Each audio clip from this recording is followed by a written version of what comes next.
The lasagna was still in the oven when my husband walked into the kitchen and told me his mother was moving in. Not asked, not suggested, told. He said it the same way he'd say, "We're out of milk." Flat, casual, like it was already decided and he was just filling me in as a formality. His mother had been having trouble with her knee. She'd been living alone in her place in Tucson ever since his dad passed, and apparently the two of them had been talking about this for weeks. Weeks. And I was hearing about it while I was pulling garlic bread out of the oven. "How long?" I asked. He shrugged. "Until she's back on her feet." I asked him what that meant. He said probably 3 or 4 months, maybe 6, depending on how the physical therapy went. I stood there with an oven mitt on one hand, looking at my husband of 4 years, and I realized he wasn't asking me a question, he was giving me information. There's a difference, and he knew it. My mother-in-law, I'll call her what she is, had never been warm to me. She was polite the way a hotel receptionist is polite. She remembered my name, asked appropriate questions at Thanksgiving, and said she was happy my husband had found someone. But there was always something underneath it. A tightness around the eyes when I talked about my job. A pause before she complimented anything in our house, like she was having to work at it. My husband called me oversensitive when I brought it up. Said she was just like that with everyone. I had a feeling the next few months were going to teach me exactly how wrong he was. She arrived on a Saturday in February with 2 suitcases, a box of her own kitchen things, and opinions about where the furniture should go. Within the first week, she had rearranged the throw pillows in the living room, told me the way I loaded the dishwasher was inefficient, and started leaving her prescriptions on the kitchen counter because the bathroom was too far to walk to in the morning. I said nothing. I told myself she was adjusting. I told myself this was hard for her too. She had lost her husband, her knee was genuinely bad, and starting over at 68 in someone else's house couldn't be easy. My husband was almost never home during this period. He's in logistics, long hours, occasional overnight travel, the kind of schedule that sounds flexible until you realize it means you're alone a lot. He'd check in at night, ask how things were going. I'd say fine. What was I going to say? Your mother rearranged my bookshelf and made a comment about how I cook chicken? He'd tell me I was being dramatic. He'd done it before. So I smiled and made space. I moved my home office things from the guest room to the corner of our bedroom, so she could have somewhere comfortable. I started cooking 2 dinners some nights because she didn't like spicy food and I'd forgotten to check before I started. I drove her to PT twice a week because she didn't feel safe driving herself on the freeway. I picked up her prescriptions at the Walgreens on Crestview. I started grocery shopping based on what she liked. And every night, my husband came home, kissed me on the cheek, asked how his mother was doing, and went to go talk to her in the living room. I don't know exactly when I stopped feeling like I lived in my own house. I think it was gradual, like the temperature dropping 1 degree at a time until you realize you're freezing, but you can't point to the exact moment it got cold. 3 months in, she started making calls from the kitchen table, long ones. I'd be trying to work in the bedroom with the door closed and I could still hear her. She talked to her sister in Phoenix every single morning. She talked to her old neighbors. She talked to my husband on the phone even when he was 20 minutes from being home. One evening, I walked into the kitchen to start dinner and she was on the phone, sitting at my kitchen table, going through a stack of papers. I remember thinking it was junk mail or something. I didn't look closely. I said I needed to start cooking, and she held up one finger, like I was interrupting her and kept talking. I made dinner in silence while she finished her call. She didn't say thank you when I put the plate in front of her. That was the night something shifted in me. Not anger exactly, more like clarity. The kind that comes when you've been telling yourself a story for too long and you finally get tired of it. I started paying attention differently after that. A week later, my husband left for a 3-day trip to Atlanta for work. The night before he left, I noticed he and his mother had a long conversation in the living room with the TV turned low. I stood in the hallway for a second, not eavesdropping, just passing by, and heard my name. I heard "her name is on it," and then something I couldn't make out, and then his mother said, "We'll figure it out." I went back to the bedroom and sat on the edge of the bed. "Her name is on it. We'll figure it out." The next morning, he kissed me goodbye and said he'd call when he landed. He did, and I said everything was fine, and we hung up, and I sat at the kitchen table for a long time after. The papers. I went back to the kitchen. She was at PT. I had maybe 2 hours. I didn't go looking for anything. I want to be clear about that.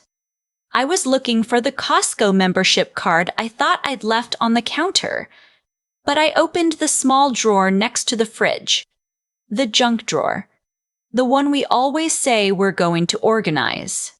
And there was a folder, my husband's handwriting on the tab. I opened it.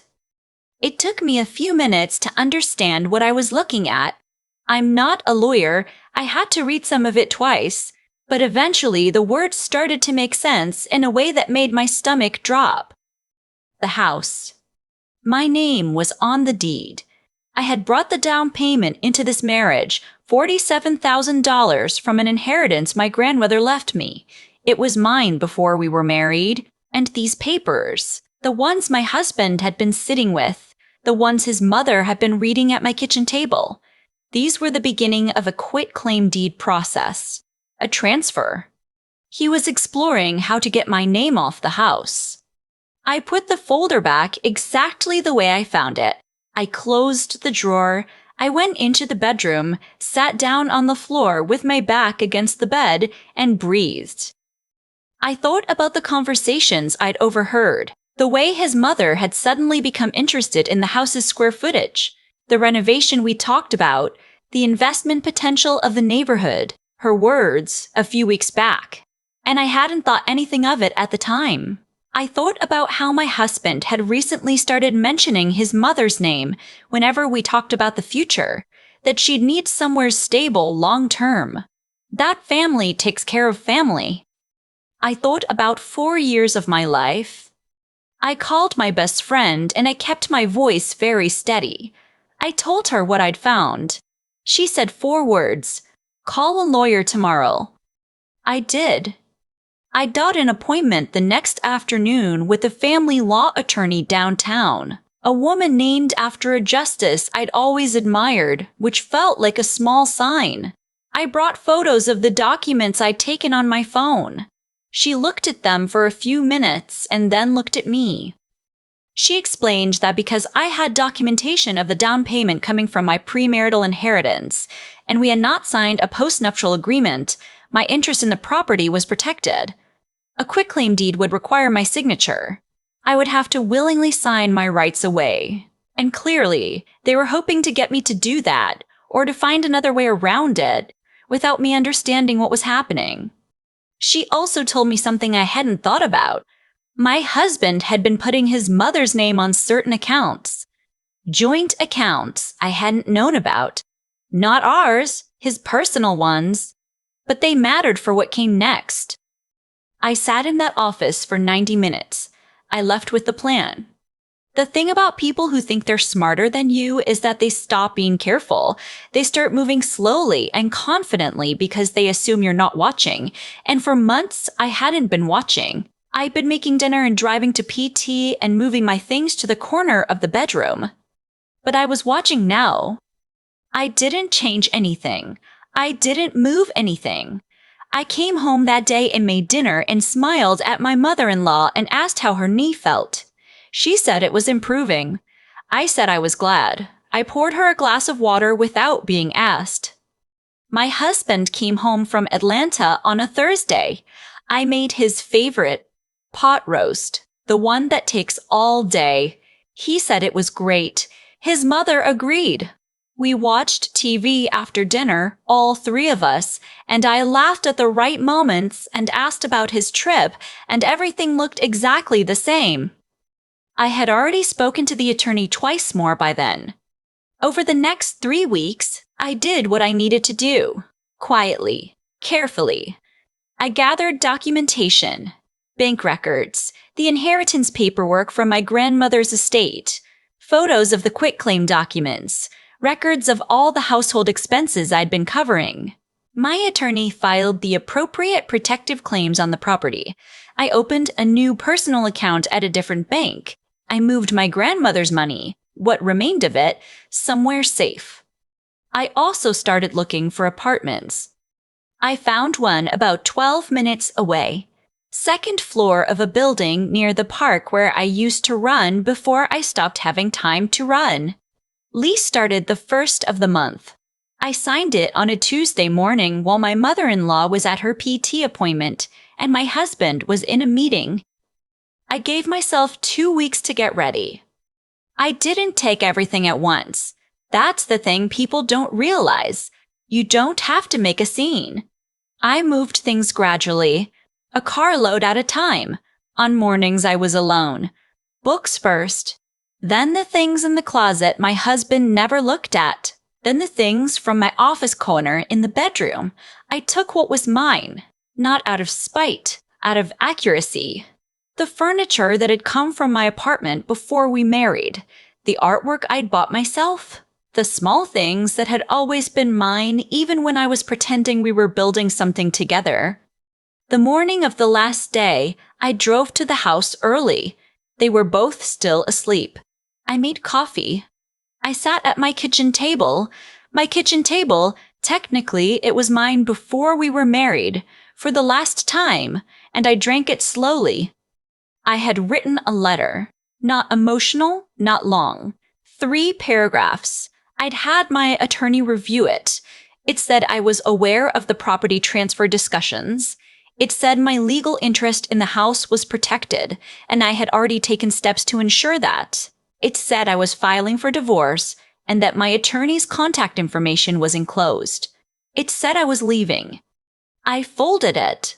I put it under his coffee mug, the one his mother had given him for Christmas, the one she brought from Tucson, so he'd see it the moment he reached for his morning coffee. Then I picked up my last bag, walked out the front door, and drove to my apartment. My phone started ringing 40 minutes later. I let it go to voicemail. Then again, then a third time. Then a text from my mother-in-law, the first text she'd ever sent me that said, "This is very immature and we need to talk." I looked at it for a second. Then I blocked her number. My husband's first voicemail was angry. His second was confused. His third, the one he left around noon, after he'd presumably spoken to someone who helped him understand the legal situation, was quieter. He said we needed to talk. He said things had gotten out of hand. He said his mother had meant well and he'd just been trying to plan for the future. For the future. I've thought about that a lot since. His future. His mother's future. A future where I was still making dinner and driving to PT and sleeping in the corner of my own bedroom while they figured out how to move me off the deed. My attorney says the divorce process is straightforward given the asset documentation. It won't be fast, but it will be clean. My apartment has a window that looks out over the park. I bought a new coffee maker. Just for me, the kind I always wanted but never got because my mother-in-law said it was wasteful. I run in the mornings now. I started again the first week I moved in. There's a moment I keep coming back to. The day I found those papers sitting on the floor of my bedroom with my back against the bed. I didn't cry then. I was too stunned. But I remember thinking, I built something here. I put my name on this, my grandmother's money, my labor, my years. And the people who were supposed to protect that were in the living room, talking quietly, figuring it out. They figured it out. So did I. I used to think patience was the same thing as goodness. That if I kept quiet, kept showing up, Kept making dinner and driving to physical therapy appointments and smiling at the right moments. That counted for something. That eventually people would see it and act accordingly. They didn't, and I think that's the part I had to sit with the longest. The thing about being taken advantage of slowly is that it doesn't feel like betrayal at first. It feels like compromise. It feels like being a good wife, a good daughter-in-law, a reasonable person who doesn't make things difficult. And by the time you realize the line was crossed a long time ago, you've already handed over so much. Your space, your time, your sense of what's yours, that getting it back feels almost impossible. Almost. What I learned, not from a book, not from anyone telling me, but from sitting on the floor of my own bedroom staring at papers I wasn't supposed to find, is that real integrity isn't about being nice. It's about being honest. With other people, yes, but first with yourself. The moment I stopped telling myself, it's fine, I'm being dramatic, was the moment everything started to get clearer. I had let the story I wanted to believe, that my husband was just stressed, that his mother meant well, that this was all temporary, override what I could plainly see. That's not kindness. That's avoidance, and avoidance has a cost.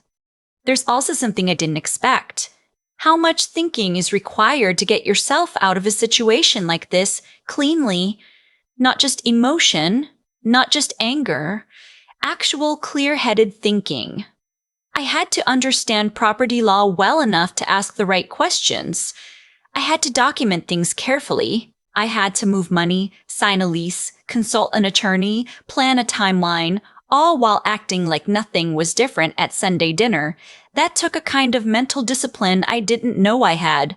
I'd spent so much of that year running on exhaustion that I'd forgotten I was also capable of strategy, of precision, of being, frankly, smarter than the situation I was in. And then there's what it took to actually leave, not the logistics, the internal part. The moment you put the letter under the coffee mug and walk out the front door, you are betting on yourself. You are saying, I believe the life I'm building from here is worth more than the one I'm leaving behind. That takes something.